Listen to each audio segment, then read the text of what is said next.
إن الله وملائكته يصلون على النبي يا أيها الذين آمنوا صلوا عليه وسلموا تسليما.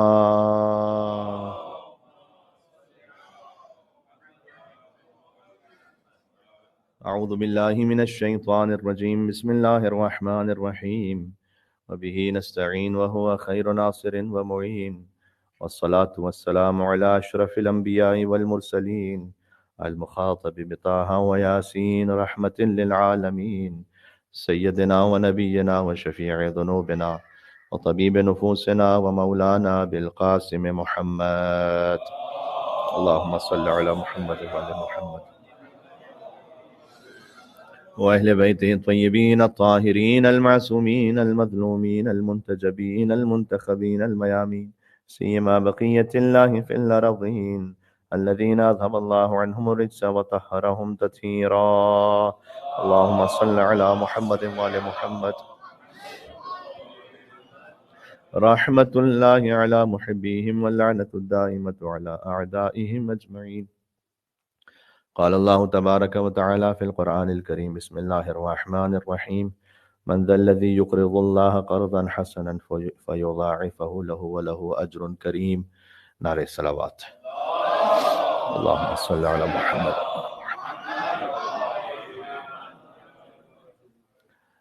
سورہ حدید میں آیت نمبر 11 سے آیت نمبر 14 تک ایک جامع پیغام زندگی پر جو محیط ہے وہ اللہ سبحانہ وتعالیٰ نے ہمیں پیش کیا ہے. ایک پلان ہے سمجھ لیجئے، جس کا آغاز اس طرح سے ہو رہا ہے کہ من ذا الذی یقرض اللہ قرضا حسنا، کون ہے تم میں سے کہ جو اللہ کو قرض الحسنہ دے، فیضاعفہ لہ، تو اللہ اسے ڈبل کر کے، دو برابر کر کے پلٹا دے، وَلَہُ أَجْرٌ کریم، اور اللہ کو یہ نیک قرض دینے والے کے لیے ایک باعزت اجر اللہ نے رکھا ہے. اب قرآن کی لطافتیں ایک ایک لفظ میں، کیا ایک ایک حرف میں. یہ سورہ حدید کی آیت نمبر 11 ہے. یہ جو اللہ نے کہا کہ کون ہے کہ جو اللہ کو قرض حسنہ دے، اس سے پہلے کی جو آیت نمبر 10، اس میں اللہ نے یہ فرمایا ہے اپنے آپ کے لیے: للہ میراث السماوات والارض، زمین و آسمان کا سارا ورثہ ہی اللہ کے پاس ہے. تو پہلے تو آیت نمبر 10 میں سمجھایا کہ سب کچھ ہے تو اللہ ہی کا، زمین و آسمان کی ساری میراث اللہ عز و جل کی ملکیت ہے. پھر فرمایا کہ کون ہے کہ جو اللہ کو قرض الحسنہ دے. تو ظاہر ہے اس سے بہت واضح ہے کہ جو تم اللہ کی راہ میں خرچ کر رہے ہو وہ اللہ ہی کا دیا ہوا ہے. اس میں ایک سادہ اس کی تفسیر یہ بھی ہے، لیکن بڑی مفید اور بڑی عمیق ہے، جس پہ توجہ دینے کی بھی ضرورت ہے، خاص طور پر جو صاحبان ثروت ہیں. وہ یہ کہ اللہ کے کسی بندے کو کوئی قرض الحسنہ دے اس نیت سے کہ اس کی زندگی میں کوئی بہتری آ جائے، تو کوئی اللہ یہ کہہ رہا ہے کہ جیسے تم نے مجھے قرض الحسنہ دیا. ویسے ہی صدقے کا اجر 1 ہے تو قرض کا 18 ہے. یہ حدیث میں آیا ہے، یعنی کسی کو جب قرض دیا جاتا ہے تو 18 برابر اسے اجر ملتا ہے اس کا کہ جو صدقے کا اجر ہے. تو صدقہ اپنے مقام پر بہت زیادہ اہمیت رکھتا ہے. صبح کو دیا وہ صدقہ رات تک کی بلاؤں کو دور کر دیتا ہے، رات کو دیا وہ صدقہ صبح تک کی بلاؤں کو دور کر دیتا ہے. تو یہ تو احادیث میں اپنے مقام پر اہم ہے، اس پہ مومنین عمل کرتے بھی ہیں. لیکن اچھی نیت سے قرض دینا، اس کی تاکید بھی ہے، اس لیے کہ ایک تو اس میں جب کسی کی مدد کر رہے ہوتے ہیں تو بہرحال جو مدد کرنے والا ہے اس کا ایک بڑا احسان ہوتا ہے، اور مدد جو حاصل کر رہا ہے ہو سکتا ہے کہ اس کے دل میں اپنے ایک شرمندگی کو محسوس وہ کر رہا ہو. قرض میں احسان اور نیکی تو ہے، لیکن کم از کم عزت نفس ایک حد تک یوں محفوظ رہتی ہے کہ میں واپس کر دوں گا اسے. تو قرض لینے والے کی عزت نفس بھی محفوظ رہتی ہے. قرض دینا اور قرض الحسنہ، اس میں فرق کیا ہے؟ اس میں فرق یہ ہے کہ جب قرض الحسنہ دیا جائے تو احسان نہ جتایا جائے. نیک نیتی سے قرض دینے کا پہلا مطلب یہ ہے کہ احسان نہ جتلایا جائے. دوسرا یہ ہے کہ یہ نہ ہو کہ آپ اسے 20-25 مرتبہ چکر لگوائیں اس کے بعد پھر قرض دیں، تو یہ قرض الحسنہ نہیں ہوا. تیسرا یہ کہ اتنا اگر آپ کی وسعت میں تو دے دیا جائے کہ اس کی ضرورت پوری ہو جائے. آپ جانتے ہیں کہ قرآن کی جو طولانی ترین آیت ہے وہ سورہ بقرہ کی آیت نمبر 282 ہے، جس میں اس قرض کی پوری ٹرانزیکشن کو کیسے انجام دیا جائے اس کا تفصیلی بیان موجود ہے. سورہ بقرہ کی آیت نمبر 282 وہ پورے ایک صفحے کی آیت ہے قرآن کی، جو بڑا قرآن کا صفحہ ہوتا ہے، از ابتدا سے آخر تک ایک ہی آیت ہے. تو یہ طولانی ترین جو آیت ہے، اس میں اللہ سبحانہ و تعالیٰ نے سمجھایا ہے کہ جب آپ لون ٹرانزیکشن کریں گے کسی کے ساتھ تو کیسے کریں گے.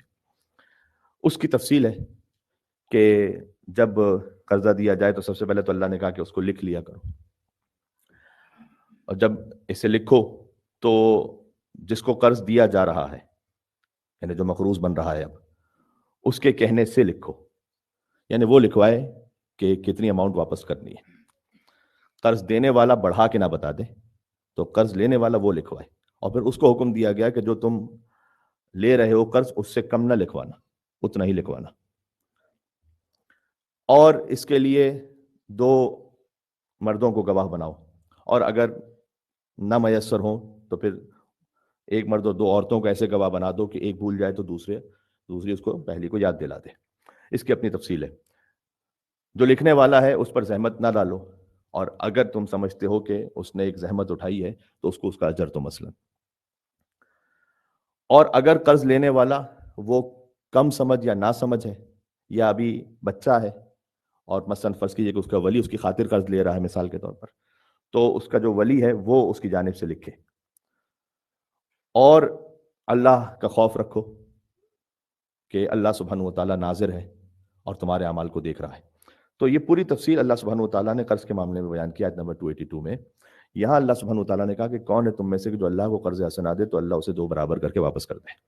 وَلَهُ أَجْرٌ کریم، اس کے لیے بہترین اجر ہے. قرض میں ایک بات یہ بھی ہے کہ اللہ نے کہیں پر بھی یہ نہیں چاہا کہ کہیں رکود ہو. رکود سمجھتے ہیں آپ؟ اسٹیگنیشن جس کو کہتے ہیں.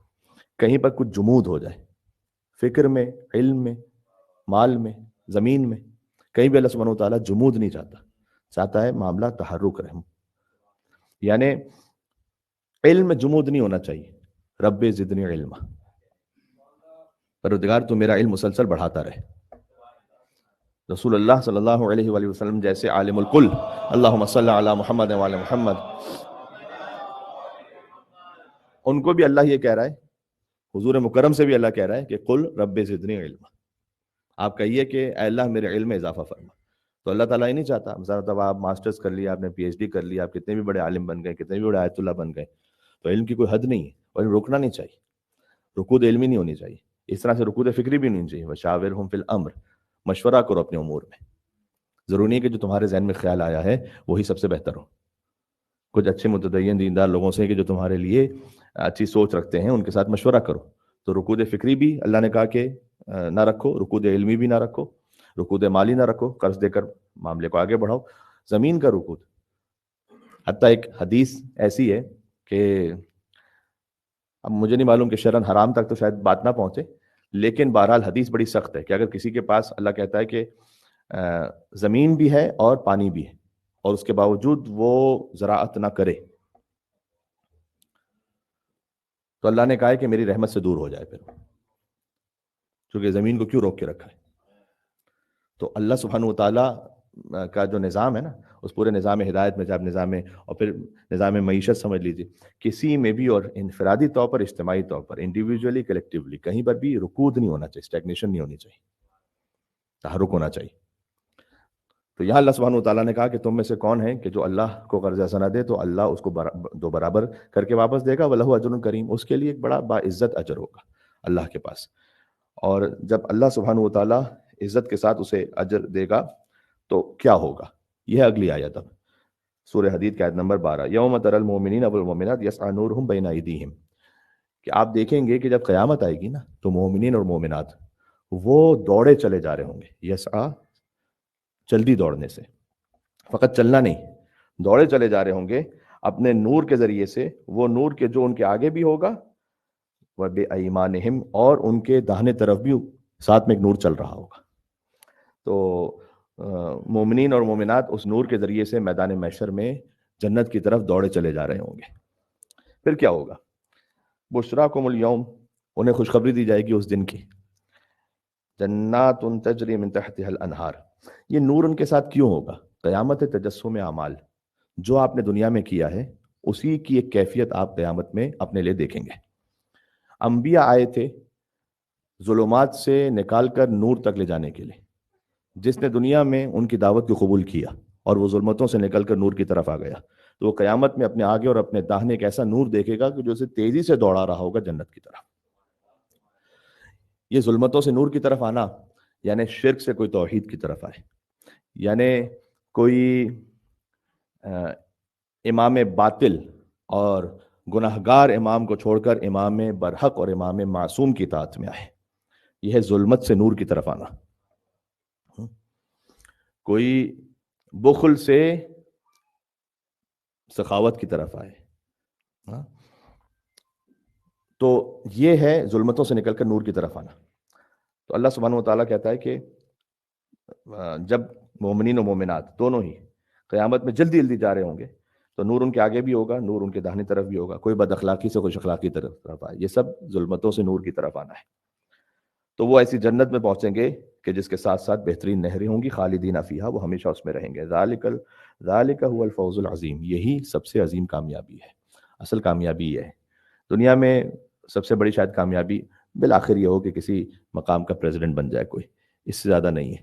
یہ ہے 5 سال کے لیے, 10 سال, 15 سال, 20 سال, 25 سال, اس سے زیادہ نہیں ہے. ذالک الفوز العظیم, یہ وہ کامیابی ہے کہ جو ہمیشہ رہنے والی ہے, جو تمہارے ساتھ نور تمہارے سامنے اور داہنے چل رہا ہوگا, جو تمہیں جنت تک لے جائے گا. مل کے صلوات بھیجیں محمد و آل محمد علیہ السلام پر. اللہم صلی علی محمد و آل محمد.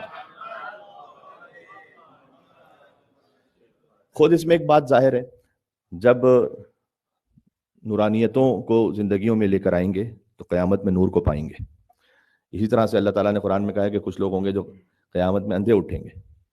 وہ کہے گا کہ یا رب لما حشرتنی اعمی وقد کنت بصیرا, تو نے مجھے کیوں اندھا اٹھایا جبکہ میں تو دنیا میں دیکھنے والا تھا. تو اللہ اس کو جواب دے گا قیامت میں کہ ہماری نشانیاں تم تک آئی تھیں, تم نے اس سے آنکھوں کو موڑ لیا تھا. یعنی اللہ تعالیٰ کہہ رہا ہے کہ تمہاری آنکھوں میں تمہارے پاس نور تھا دنیا میں, لیکن تم حق دیکھتے نہیں تھے.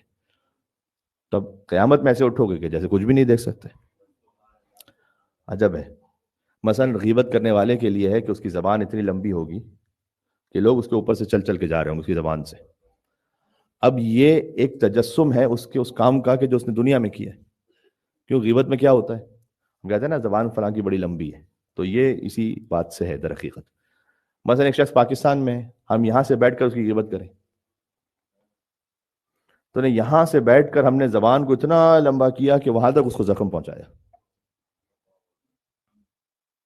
ایک شخص ہم سے کون سو دور ہے. تو جو کچھ ہم دنیا میں کر رہے ہیں اس کی کمپلیٹ شکل قیامت میں ہمارے سامنے آئے گی, اور اس کا یا اجر ہوگا یا بھگتنا ہوگا. دونوں صورتیں ایسی. اللہ اکبر.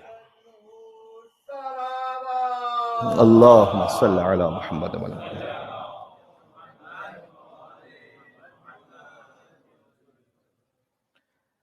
یہ تو ہوں گے مومنین کہ جن کے آگے اور داہنے ایک نور ہے کہ جو انہیں جلدی جلدی لے جا رہا ہے جنت کی طرف.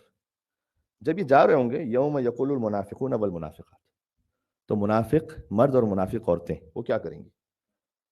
وہ کہیں گی للذین آمنوا, جو ایمان والے ہیں نا, جو جلدی جلدی جا رہے ہیں جنت کی طرف, ان سے کہیں گی منافق عورتیں اور منافق مرد کہیں گے انظرونا, ذرا رکو تو صحیح. خود قرآن کی یہاں پر ایک لطافت ہے. انظرونا, یہ نظر سے, نظر یعنی دیکھنا. انظرونا اگر متعدی ہو الہ کے لفظ کے ساتھ, ایک ہوتا ہے ٹرانزیٹو ورب انگلش میں, تو سمپل اگر اس کو میں اس وقت رکھوں تو کچھ ہوتے ہیں جو ناؤن ہے, پھر ورب ہے, پھر پریپوزیشنز ہیں. تو جس پریپوزیشن سے آپ اس ورب کو یوز کر رہے ہیں اس سے فرق پڑتا ہے کہ اس کا مطلب کیا ہے. اب میری کوئی انگریزی اتنی عالی شان تو ہے نہیں, لیکن میں ایک مثال میرے ذہن میں آ رہی تو میں دے دوں. مثال کے طور پر آپ یہ کہیں I am in the hospital اور I am at the hospital, دونوں میں فرق ہے. I am in the hospital یعنی میں خود مریض ہوں, ہاسپٹل میں ایڈمٹ ہوں, اور I am at the hospital یعنی کہ میں کسی کو دیکھنے گیا ہوں. تو یہ جو پریپوزیشن آپ یوز کرتے ہیں اس سے اس ورب کا یا اس سینٹینس کا معنی بدل جاتا ہے. اس طرح سے عربی میں بھی ایسے ہی. عربی میں مثلا رغبت, رغبہ, رغبت یعنی کسی چیز کی طرف رخ کرنا, کسی چیز کو پسند کرنا. اب میں آپ کو ایک حدیث سناؤں جو آپ نے خطبہ نکاح میں سن رکھی ہے. النکاح من سنتی, رسول اللہ نے کہا نکاح کرنا ہے میری سنت. فمن رغب عن سنتی فلیس منی. اس کا ترجمہ کیا کرتے ہیں علماء؟ جو میری سنت سے منہ موڑ لے اس کا مجھ سے تعلق نہیں. تو یہ رغبہ کا مطلب تو ہے کہ میری سنت کی طرف رغبت کرے ہونا چاہیے تھا نا، فمن رغب عن سنتی. تو یہ منہ موڑ لینے کا ترجمہ کیوں ہے یہاں پر؟ اس لیے کہ جو رغبہ ہے نا، اس کے ساتھ جو پریپوزیشن ہے وہ عن ہے. رغبہ فی فلانتن، یعنی فلاں شخص اس میں انٹرسٹڈ ہے، یعنی اس کی طرف رغبت رکھتا ہے. فی کے ساتھ اگر ہے تو اس میں ایک اور گہرائی ہے. رغبہ الا کے ساتھ اگر متعدی ہے، حرف الا کے ساتھ، تو اس کا مطلب ہے کہ بہت ہی زیادہ رغبت ہے. اور رغبہ فی یعنی یہ کہ محبت ہے. رغبہ عن بالکل اس کا اپوزٹ ہے، یعنی نہ صرف یہ کہ اس کی رغبت نہیں ہے بلکہ اس سے اس نے کنارے کشی کر لی. اس لیے فمن رغبہ عن سنتی، اگر رغبہ فی سنتی ہو یعنی جو میری سنت سے رغبت رکھتا ہے، رغبہ الی سنتی یعنی جو میری سنت سے بہت زیادہ محبت کرتا ہے، رغبہ عن سنتی. اب بعض لوگ یہ کہتے ہیں کہ بس ہم ترجمہ دیکھ کے خالی اور تھوڑی سی عربی سمجھ کے پورا قرآن سمجھ لیں گے. تو یہ ان کے لیے میں عرض کر رہا ہوں، اچھی بات ہے قرآن کو سمجھنا، لیکن آپ نے آپ کو حرف آخر نہ سمجھا کریں اور پھر جا کے مثلاً بزرگ علماء اور مراجع پہ آپ یہ کہتے ہیں کہ جناب قرآن میں تو یہ لکھا ہوا ہے تو پھر ان کا فتویٰ ایسا کیوں ہے؟ آپ کو پتہ ہی کیا ہے کہ اگر ان کے ساتھ ہو تو کیا ہے، تو الا کے ساتھ ہو تو کیا ہے، تو فی کے ساتھ ہو تو کیا ہے، اور آپ کے بات کرنے لگے ہے نا. اعراب کے بغیر تو آپ عربی پڑھ نہیں سکتے ہیں، وہ بھی غلط عربی پڑھتے ہیں کتاب الکافی کی اور کبھی کبھی قرآن کی بھی. تو رغبہ عن، رغبہ فی، رغبہ الا، فرق ہے دونوں میں. اسی طرح سے یہاں پر اللہ تعالیٰ نے قرآن میں کہا انظرونا، یہ منافق اور منافقات یہ کہیں گے انظرونا. انظرونا نظر سے، نظر یعنی دیکھنا، یہاں دیکھنے کے مطلب میں نہیں مانا. انظرونا یہ اگر الا کے لفظ کے ساتھ ہو تو یعنی دیکھنا، الا کے لفظ کے بغیر ہو یعنی مہلت دو، رکو. قرآن کی مثال دوں آپ کو، افلا ینظرون الی الابل کیف خلقت، کیا تم دیکھتے نہیں ہو اونٹ کی طرف کہ ہم نے کیسا خلق کیا ہے اسے. وَإِلَى السَّمَاءِ كَيْفَ رُفِعَتْ، اور کیا دیکھتے نہیں ہو آسمان کی طرف کہ ہم نے کیسا بلند کیا ہے اسے. کیونکہ یہ الہ کے ساتھ ہے اس لیے آپ دیکھنے کا ترجمہ کر رہے ہیں. یہاں پر انظرونا کوئی آگے الہ نہیں ہے. اس کا مطلب یہ ہے کہ منافق مرد اور عورتیں کہہ رہی ہیں مومن کو کہ رکو تو صحیح تھوڑا. کیوں رکے بھائی، کیوں روک رہے ہو؟ نقتبس من نورکم، تھوڑا سا نور ہم بھی لے لیں تم سے. یہ جو تم اپنے نور کے ساتھ دوڑے چلے جا رہے ہو جنت کی طرف، تو تھوڑا سا نور ہم بھی تو لے لیں. ہائے ہائے، قیل ارجعوا وراءکم، یہ مومن مرد اور عورتیں کہیں گے کہ جاؤ واپس انہی کے پاس جن کی پیروی کیا کرتے تھے.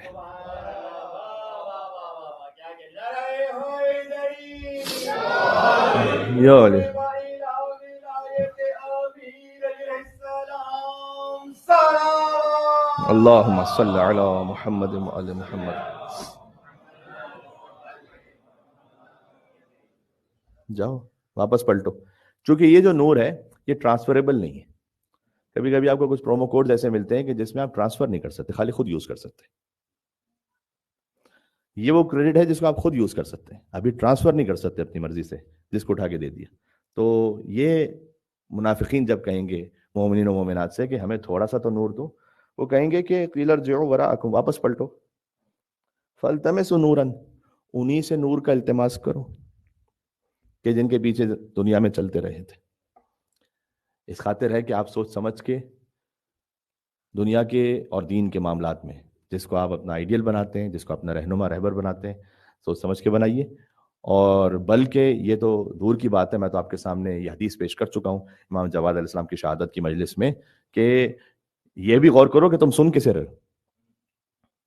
ہر ایک کو آپ کو سننا بھی نہیں چاہیے. کسے سن رہے ہو؟ من اصغى الى ناطق فقد ابدا، اس لیے کہ جو غور سے سنے کسی بولنے والے کو تو وہ اس کا بندہ بن جاتا ہے.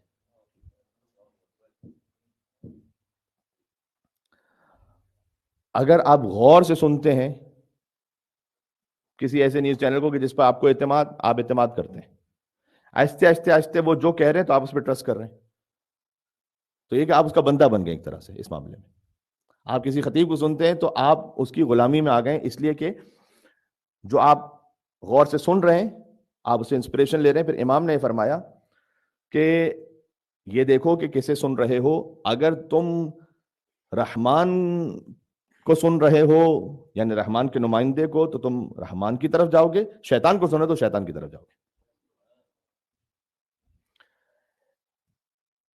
انہوں نے کہا وہیں سے جاؤ جہاں سے تم پیروی کرتے تھے، نور لے کر آؤ. وَضُرِبَ بَيْنَهُمْ بِالسُّؤْرٍ لَهُ بَابٌ. اب دیکھیں یہ کتنی زیادہ بے احترامی اور توہین ہوگی ان منافقوں کی. بے احترامی تو کیا کہ ان کا احترام ہی نہیں تھا، لیکن اللہ تعالیٰ چاہے گا کہ جو شدت عذاب ہے نا وہ سامنے آئے. ابھی یہ بات ہو رہی ہوگی کہ اچانک ان مومنوں اور منافقوں کے درمیان اللہ دیوار کھڑی کر دے گا. آپ کسی سے بات کر رہے ہیں، آپ کو کسی پہ غصہ آیا، آپ نے ادھوری بات میں ٹھک سے دروازہ بند کیا، وہ کہے گا بھائی آپ بات تو سنو، کہ نہیں دروازہ ختم ختم ختم. تو یہ کتنی بڑی انسلٹ ہے. اچھا یہاں پر وہ مومن نہیں کرے گا، اللہ تعالیٰ خود دیوار کھڑی کر دے گا، ایک دم دونوں کی طرف دیوار آ جائے گی. فَضُرِبَ، یہ فا جو ہے نا حرف فا، یہ ہے دفعتن کے لیے یہاں پر، بس فوراً فوراً ان کے درمیان ایک دیوار کھڑی کر دی جائے گی. اب وہ دیوار اللہ سبحانہ و تعالیٰ نے قائم کی ہے تو اس کی ایک خاص کیفیت ہے، باطنہ فیہ الرحمہ وظاہرہ من قبلہ العذاب. اس دیوار کے باطن میں رحمت ہے، ظاہر میں وہاں عذاب ہے. ایک ہی دیوار ہے. آج کل تو سمجھنا بڑا آسان ہے، ایک ہی ونڈو ہے، ایک طرف سے آپ دیکھ سکتے ہیں، ایک طرف سے آپ نہیں دیکھ سکتے. ہاں، ایک طرف سے مرر یا گلاس ہے، دوسری طرف سے وہ آئرن ہے. مجھے کسی نے بتایا کہ خاص مڈل ایسٹ میں ایک جگہ پر کوئی سٹی جو بن رہا ہے، اس میں جو کچھ بھی ہے اس کے باؤنڈری اور اطراف میں اندر سے مرر ہے، باہر سے آئرن ہے، ویسے سولر ہے. چلے جب انسان یہ کر سکتا ہے تو اللہ سبحانہ وتعالیٰ جب دیوار بنائے گا تو کیوں نہیں ہو سکتا پھر ایسا. اندر سے رحمت ہے کیونکہ اندر جنتی ہے، باہر سے عذاب ہے اس لیے کہ باہر منافق ہے. جب یہ ہو جائے گا تو کبھی کسی پر دروازہ بند بھی کر دیں تو وہ باہر سے کیا کہتا ہے، وہ بولتا تو ہے نا باہر سے، تو وہ چیخیں گے باہر سے. یونادونہم، پہلے تھا یقولون، وہ کہیں گے، منافق کہیں گے چونکہ سامنے ہم نے. پھر ہے جیسی دیوار آئی نا وہ ندا دیں گے ان کو، کیونکہ اب دیوار آ چکی درمیان میں. وہ چیخ کے کہیں گے الم نکم معکم. یہ بہت غور کیجیے گا، یہ اب فائنل نتیجے کی آیت ہے. یہ دیوار کیوں آگے درمیان میں؟ کیا ہم دنیا میں نہیں تھے تمہارے ساتھ؟ ساتھ تو اٹھتے بیٹھتے تھے. بہت امپورٹنٹ ہے. کتنے لوگ ہیں جو دنیا میں ساتھ اٹھتے بیٹھتے ہیں بظاہر، لیکن ایک دیوار کس طرف، ایک دیوار کی اس طرف. یاد رکھیے گا یہ. کربلا میں بھی ایسی مثالیں موجود ہیں کہ شاگرد یزید کے لشکر میں، استاد حسین کے لشکر. ممکن ہے. بھائی بھائیوں کی مثالیں بھی موجود ہیں، قبیلے والوں کی تو بہت زیادہ مثالیں. الم نکم معکم، یہ کہیں گے دنیا میں ہم تمہارے ساتھ نہیں تھے کیا؟ تو کیوں ہمیں جواب نہیں دیتے؟ قالوا بلا، وہ کہیں گے. اب یہاں پر دیکھیے منافق ندا دیں گے، یعنی زور سے چیخیں گے تاکہ اپنی آواز پہنچائیں.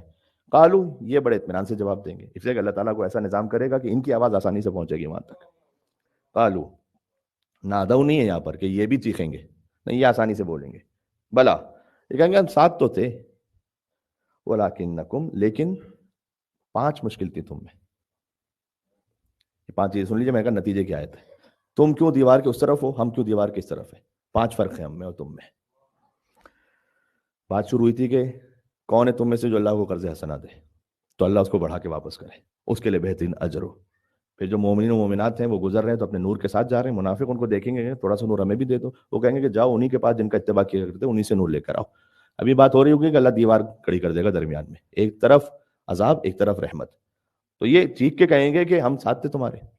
اچھا کتنی مرتبہ ایسا ہوتا ہے کہ جب رزلٹ آتا ہے تو ایک ہی کالج ایک ہی یونیورسٹی کے، ایک بڑے ڈسٹنکشن سے پاس ہوا ہوا، ایک فیل ہوا ہوا ہے، آپس میں کہتے ہیں یار ساتھ ہی تو تھے کلاس میں، کیا ہو گیا؟ نہیں، ساتھ ظاہر میں ساتھ بیٹھے ہوئے تھے نا. کبھی کبھی جسمانی طور پر ظاہر میں ساتھ ہونا وہ نجات نہیں دلایا کرتا جب تک کہ قلب اور باطن ساتھ میں نہ ہو. چاہے وہ قبر ساتھ میں ہو یا کسی کی ہجرت ساتھ میں ہو، جب تک کہ کسی کا قلب متصل نہ ہو رسول اللہ صلی اللہ علیہ وآلہ وسلم کے ساتھ، اس وقت تک نجات نہیں ہو سکتی ہے.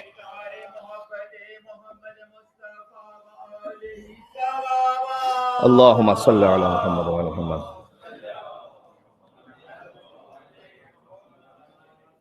اس کی ایک مثال دوں میں آپ کو. جنت سے دونوں نکالے گئے, حضرت آدم علیہ السلام اور ابلیس ایک ساتھ نکالے گئے. پتہ ہے ابلیس کی جنت تک رسائی تھی. اللہ تعالیٰ نے قرآن میں قلنا اہبطا, ہم نے کہا دونوں نکلو, یعنی آدم اور حوا اور ابلیس, ان سب کو ایک ساتھ اللہ نے نکال دیا. یعنی انہوں نے ہجرت کی ایک طرح سے, جنت سے زمین تک ہجرت کی. تو ہو سکتا ہے کہ ساتھ میں ہجرت کرنے والا ایک آدم اور ایک ابلیس ہو, یہ ممکن ہے. ہاں, تو اللہ نے کہا کہ یہ آپس میں کہیں گے کہ ہم تو تمہارے ساتھ تھے, بالکل ساتھ ساتھ تھے. معکم کا لفظ ہے معیت. معیت جو ہے وہ صحابیت سے بھی اور زیادہ آگے اور افضل بات ہے. یعنی ہر وقت تمہارے ساتھ تھے, ہم تو بہت ساتھ ساتھ ہوتے تھے. قالوا بلا, وہ کہتے تھے کہ ہاں ساتھ تو تھے. ولکنکم فتنتم انفسکم, پہلی بات تو یہ کہ تم نے خود اپنے آپ کو فتنوں میں ڈالا. تو جہاں آپ دیکھیں کہ فتنہ کسے کہتے ہیں, فتنہ یہ کہ جہاں حق پامال ہو رہا ہے وہاں اپنے آپ کو انوالو نہ کریں, یعنی یہ کہ حق کا ساتھ دیں, فتنے میں اپنے آپ کو فتنہ بڑھانے کے لیے اور بھڑکانے کے لیے اپنے آپ کو انوالو نہ کریں. تو اللہ تعالیٰ نے کہا کہ وہ جواب دیں گے کہ تم نے خود اپنے آپ کو فتنوں میں ڈالا. اس کا ایک ترجمہ یہ بھی ہے کہ اموال اور اولاد کو اللہ تعالیٰ نے قرآن میں فتنہ کا ایک مقام پر, یعنی تم خود اپنی اولاد اور اپنے مال اسی میں لگے رہے, اس سے آگے کچھ سوچا ہی نہیں. پہلی بات. وَتَرَبَّصْتُمْ, بہت امپورٹنٹ ہے. اس کا میں سادہ آپ کے سامنے ترجمہ کروں تاکہ آپ سمجھ سکیں بات کو. ہم نے جو تمہیں اپرچونٹیز دی تھی, اللہ کہہ رہا ہے تم نے اپرچونٹیز کو ضائع کیا, یعنی مہلتوں کو ضائع کیا تم نے. ہر انسان کی زندگی میں آتا ہے, ہر انسان کی زندگی میں کار خیر کے لیے بڑے موقع آتے ہیں. تو جب موقع آئیں, میں نے آپ سے عرض کیا, چاہے والدین کی خدمت کا ہو, کسی کار خیر نیکی کا ہو, یا یہ کہ مثلا فرض کے امام بارگاہ میں آتا ہے ایک گلاس اٹھا دینے تک کا موقع ہے. آپ کے پاس ایک اچھے نیک کام کا موقع ہے, آپ کسی اور کے لیے نہ رکھیں, خود کر لیں اس کام کو. اس لیے کہ حدیث میں آیا ہے کہ قیامت میں کسی کی نیکیاں کتنی ہی زیادہ کیوں نہ ہو, وہ اس بات پر افسوس کر رہا ہوگا کہ کاش تھوڑی اور کر لی ہوتی. ہر انسان کو افسوس ہوگا قیامت, چاہے کتنی ہی زیادہ نیکیاں کیوں نہ ہو. اس لیے جہاں کہیں نیکی کا موقع ہے تو آپ اسے خود انجام دے دیں. کہ تم جو اپرچونٹیز ہوتی تھی, فرصتوں سے استفادہ نہیں کرتے تھے, تب تم اور شک میں رہتے تھے. تیسری بات ہے کہ شک کرتے تھے. اب آج بھی آپ بات کیجئے تو کتنے لوگ ایسے ہوتے ہیں کہ جنہیں شک ہوتا ہے اور اپنے لیے وہ کہیں نہ کہیں سے کوئی عذر تراش لیتے ہیں. مثال کے طور پر میں آپ سے کہوں, اب آپ فرض کیجئے کہ ایک شخص کو جس نے نماز نہیں پڑھنی, تو وہ کہیں نہ کہیں سے اپنے لیے کوئی عذر بھی تراش لیتے ہیں. مثلا کیا, خاص طور پر جو سفر میں لوگ ہوتے ہیں. اب ہمیں جب میں ٹریول میں ہوتا ہوں تو اکثر لوگ کہیں نہ کہیں مل جاتے ہیں ایسے, مول صاحب وہ پتہ نہیں ہمارا لباس پاک ہے یا نہیں, اس لیے نماز پڑھنے کا دل نہیں چاہ رہا. ہم پاک صاف اللہ کے پاس جائیں گے. یہ جو پاک صاف اللہ کے پاس جائیں گے, آپ نے عذر تراشا ہوا ہے. اللہ تعالیٰ نے تو کہا تھا کہ ابھی نماز پڑھو, ڈوب رہے ہو تب بھی پڑھو. تو یہ کیوں خود سے آپ نے ایک بہانہ اپنے لیے بنا لیا ہے؟ مول صاحب وہ ابھی ڈاؤٹ ہے. اچھا, اگر فرض کیجئے کہ ایسا امکان ہو جائے کہ جہاں پر یقین بھی ہو جائے انسان کو کہ وہ ابھی پاک صاف نہیں ہے, لیکن اس کے علاوہ کوئی امکان ہی نہیں ہے کہ نہ وہ پاک کر سکتا ہے نہ کوئی لباس میسر ہو سکتا ہے, تو پھر جس کیفیت میں بھی نماز پڑھنا ہوگی, نماز تو تب بھی نہیں چھوڑ سکتے. یہ نہیں کر سکتے.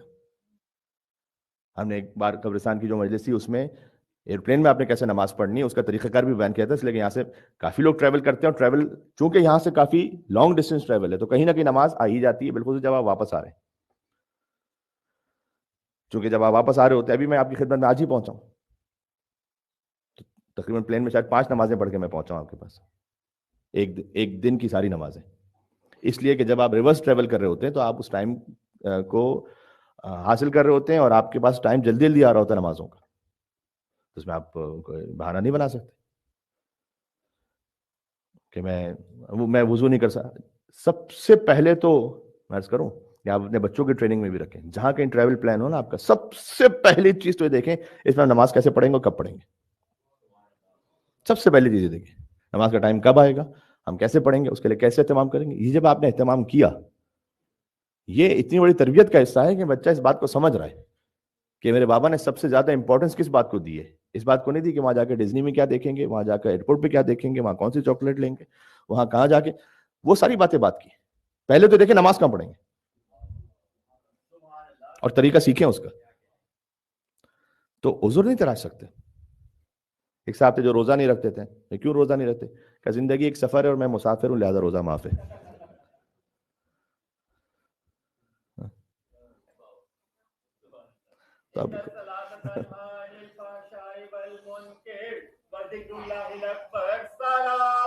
اللہم صلی علی محمد وعلی محمد.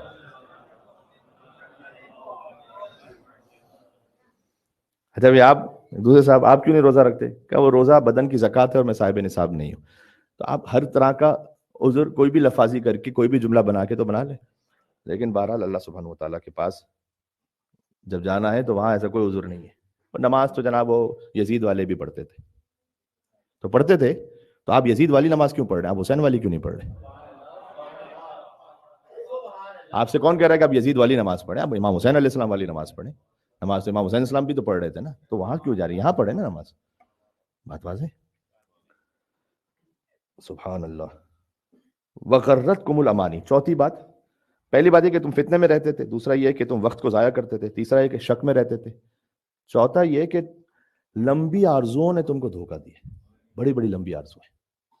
یہ خطرناک ہے. پلاننگ کی بھی ایک حد ہوتی ہے. دیکھیں تو جب وہ ہر انسان خود سمجھ رہا ہوتا ہے، اس کے بعد جب اس کی لمٹ کراس ہو کے اس کے بعد ہم اتنی لمبی آرزوؤں تک چلے جاتے ہیں کہ لمبی آرزو کب بنتی ہیں؟ جب آپ حکم خدا کو پامال کرنے لگیں اپنی پلاننگ پر. اس کا مطلب ہے کہ آپ بڑی لمبی آرزوؤں میں، تو چاہے مالی اعتبار سے ہو، چاہے اپنے کیریئر کے حساب سے ہو، ٹھیک ہے. حتی جاء امر اللہ، یہاں تک کہ پھر موت آ گئی. لمبی آرزوؤں کے بعد موت آ گئی. وغرکم باللہ الغرور، اور شیطان نے تمہیں دھوکہ دیا اللہ کے بارے میں، جیسے عمر سعد کو دیا تھا کہ رائے کی حکومت نقد ہے، جنت اللہ کا وعدہ ادھار ہے. ہو نوز، یہ آپ کو بہت سننے کو ملے گا یار، ابھی ہے باقی آج کا ہو نوز. ایک اور بہانہ یا عذر اپنے لیے تراش لیتا انسان. دیکھو یار زندگی ایک ہی بار ملتی ہے، لیٹس ڈو اٹ. ایک ہی بار ہے تو جو کرنا وہ ایک زندگی انجوائے کرو بھائی، ایک بار زندگی ملنی ہے. تو شیطان نے تمہیں دھوکہ دیا اللہ کے بارے میں. یا پھر ایک لطافت عربی کی، وغرکم باللہ الغرور. غرور نہیں ہے یہاں پر، غرور، غین پر فتح ہے، زبر ہے. غرور کا مطلب ہے عربی زبان میں دھوکہ دینا، اور اسی لیے مغرور کو اردو میں اس ایروگنٹ انسان کو مغرور اس لیے کہا جاتا ہے کہ وہ اپنے آپ کے لیے دھوکے میں ہوتا ہے کہ وہ خود بہت بڑا ہے.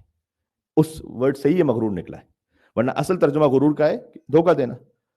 اچھا غرور پر پیش ہو تو دھوکہ دینا، غرور پر زبر ہو تو دھوکہ دینے والا. تو دھوکہ دینے والا ہے شیطان.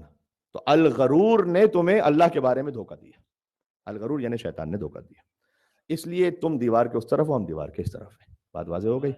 میری آپ سے گزارش یہ ہے کہ سورہ حدید کی ان آیات کو آپ جا کر آیت نمبر 11 سے لے کر 14 تک اس کا ترجمہ دیکھیے گا ایک دفعہ. آپ کے ذہن میں اسٹیبلش ہو جائیں گی آیتیں، اور انشاءاللہ آپ کے ذہن میں رہ جائیں گی یہ باتیں.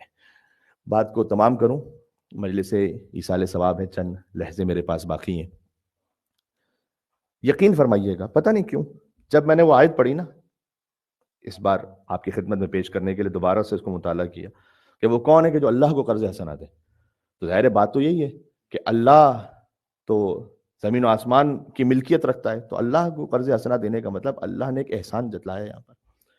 کہا کہ ہے تو سب کچھ ہی ہمارا، لیکن اگر تم اپنی کوئی صحیح کرو گے تو ہم دو برابر کر کے واپس کریں گے.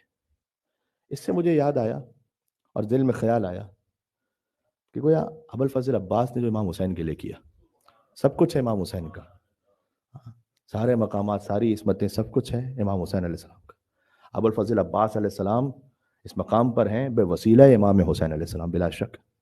لیکن کوئی عباس نے ایسے اپنے آپ کو پیش کیا کہ امام حسین شیخ کاظم عذری سے یہ کہیں کہ تو نے صحیح مصرع لکھا ہے کہ عاشور کے دن حسین عباس سے مدد مانگ رہے تھے.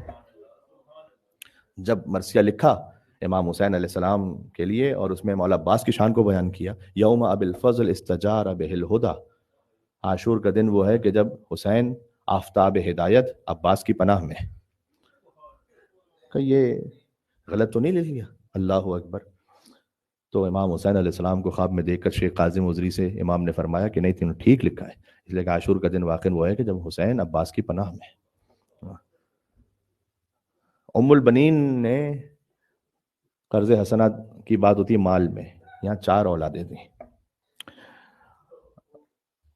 میں اگر یہ کہہ سکوں، ابو الفضل عباس علیہ السلام کی لاشے کی کیفیت وہ تھی، ہاتھ تو قلم ہو ہی چکے تھے، لیکن اگر آپ مقاتل کو پڑھیں تو ایسا لگتا ہے کہ عباس کے پیر بھی کاٹ دیے تھے بعد میں انہوں نے، یعنی ٹکڑے ٹکڑے تھا ابو الفضل عباس علیہ السلام کا بدن. تو امام زین العابدین علیہ السلام نے اس لاشے کو جمع کیا، گویا ایک میت کو نہیں اٹھایا، لاش کے ٹکڑوں کو جمع کیا، اس خاطر ہے کہ صحیح کہتے ہیں کہ عباس کی قبر بہت چھوٹی سی ہے، جبکہ طویل القامت ہے ابو الفضل عباس علیہ السلام، لیکن عباس کی قبر چھوٹی سی ہے، اس خاطر ہے کہ اعضاء کو جمع کیا امام زین العابدین علیہ السلام نے. حتیٰ یہ کہ سر عباس بھی صحیح کیفیت میں باقی نہیں بچا تھا. کیوں؟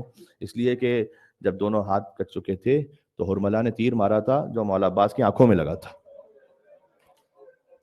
اللہ اکبر. شب جمعہ سے متصل ہے، قلب اگر متوجہ ہو جائے بحرم ابو الفضل عباس علیہ السلام تو شب جمعہ کی جو رقت اور معنویت ہے وہ حاصل ہو جائے گی. ہم خود اس قابل نہیں ہیں کہ ہم براہ راست اللہ سبحانہ و تعالیٰ کے پاس جائیں گے، ہمارے گناہوں کی وجہ سے اللہ نے کچھ وسیلے رکھے ہیں. شب جمعہ ایک وسیلہ ہے امام حسین ابو الفضل عباس علیہ السلام. تو جب آنکھوں میں تیر تھا تو ہاتھ تو نہیں تھے، تو پھر دونوں زانوؤں کے درمیان مولا ابو الفضل عباس علیہ السلام نے تیر کو رکھ کر اسے کھینچنا چاہا، تو سر پر جو خول تھا وہ گر گیا اور اب سر برہنہ ہو گیا ابو الفضل عباس علیہ السلام. تو جو سر پر توق مارا گیا اور خول تھا، وہ کہتے ہیں، میں نے ایک ایران کے بزرگ عالم ان سے سنا کہ تلوار اگر ماری جائے اس سے 10 برابر کا وزن تھا. جو سر حکیم ابن طفیل نے اس طرح کا ایک توق اور خول مارا ابو الفضل عباس علیہ السلام کے سر پر کہ سر پارا پارا ہو گیا. دوسرا خول مارنے کی ضرورت بھی نہیں پڑی، بس عباس منہ کے بل کٹے ہاتھوں سے زمین کربلا پر گرے اور فرمایا کہ اے مولا میرا آخری سلام قبول فرمائیے گا. اب یہ کیفیت تھی، تو ظاہر آپ سوچئے گا. لیکن ام البنین سلام اللہ علیہا کا فدیہ اور ان کی فداکاری دیکھیے کہ جب یہ قافلہ مدینہ پہنچا تو نہیں لکھا ہوا 1 دن 2 دن، لیکن بس فوراً ہی کی بات ہے، شاید اسی دن تھا یا اگلے دن. اب پہلی ملاقات ہے بی بی زینب سے بی بی ام البنین سلام اللہ علیہا کے. تو بی بی ام البنین نے خواہش کا اظہار کیا کہ اے بی بی میں آپ کے پاس آنا چاہتی ہوں، یعنی بی بی ام البنین نے خواہش کا اظہار کیا بی بی زینب سلام اللہ علیہ تک پیغام کہ میں آپ کے گھر آنا چاہتی ہوں اس تعزیت کے لیے، امام حسین علیہ السلام کی تعزیت کے لیے. تو بی بی زینب نے جانتے ہیں کیا پیغام بھجوایا؟ کہا نہیں، ہم آئیں گے آپ کے پاس عباس کی تعزیت کے لیے. اور کتابوں میں اس طرح کی باتیں لکھی ہوئی ہیں کہ بی بی زینب سلام اللہ علیہ نے بنی ہاشم کی عورتوں کو جمع کیا ایک ساتھ، گویا ایک جلوس کی کیفیت میں، اور پہلے گئیں قبر رسول صلی اللہ علیہ وآلہ وسلم پر اور وہاں جا کر گریہ وزاری کی، اور اس کے بعد آئیں عباس کی ماں بی بی ام البنین سلام اللہ علیہ کے پاس، اور مادر ابو الفضل عباس وہیں دروازے کے باہر کھڑی تھی، جیسے اب عزاداروں کے استقبال کے لیے کھڑے ہوتے ہیں نا دروازے پر. تو عباس کی والدہ وہاں پر کھڑی ہوئی تھی. بی بی زینب سلام اللہ علیہ بقیہ ساری بیویوں کے ساتھ پہنچی مادر ابو الفضل عباس علیہ السلام پر، اور جب بی بی زینب اور بی بی ام البنین نے ایک دوسرے کو دیکھا تو وہ گریہ تھا کہ زنان بنی ہاشم سب مل کر گریہ کر رہی تھی، اور تسلی کے لیے بی بی زینب کہتی تھی واہ عباسا، اور بی بی ام البنین سامنے سے کہتی تھی واہ حسینہ.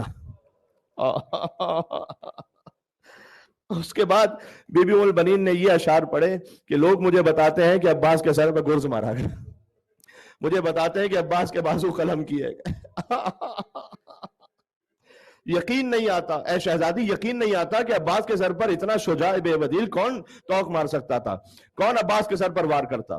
لیکن جب یہ سنتی ہوں کہ سکینہ کو تماچے مارے گئے، اے بی بی یہ زبان حال پڑھ رہا ہوں اب، یہ اے بی بی یہ سنتی ہوں کہ آپ کے سر سے چادر بھی چھین لے گئی، تو مجھے یقین آ جاتا ہے، اس لیے کہ عباس کے بازو ہوتے تو کون تھے جو آپ کے سر سے چادر. بی بی ام البنین گریہ کرتے کرتے اشکا کے بیٹھ. صلی اللہ علیہ یا ابا الفضل العباس، السلام علیک یا ابن امیر المؤمنین یا ابن سید الوصیین یا کاشف الکرب عن وجہ الحسین اکشف کربی بحق اخیک الحسین، اے حسین کے چہرے سے غم دور کر دینے والے، آپ کو آپ کے بھائی حسین کا واسطہ ہے، ہمارے غموں کو بھی دور فرما دے۔ اس وقت جو جس حاجت کے لیے متمنی ہے، پروردگار بحق باب الحوائج ابو الفضل عباس، بحق باب الحوائج امام موسیٰ کاظم علیہ السلام، ان حاجات کو پورا فرما دے۔ یہاں سے وہاں تک جو جو آپ کے دل کی تمنا ہے، حاجت ہے، ان سب کی برابری کے لیے مولا ابوالفضل عباس کو ہدیہ کرتے ہوئے اور مادر ابوالفضل عباس بی بی ام بنین سلام اللہ علیہ کو بآواز بلند صلوات بھیجتے محمد وعلی محمد علیہ السلام پر، اللہم صلی علی محمد وعلی محمد۔ خیال میں کافی معقول تعداد میں اس سے بہتر ایک اور صلوات بھیجتے محمد وعلی محمد، اللہم صلی علی محمد وعلی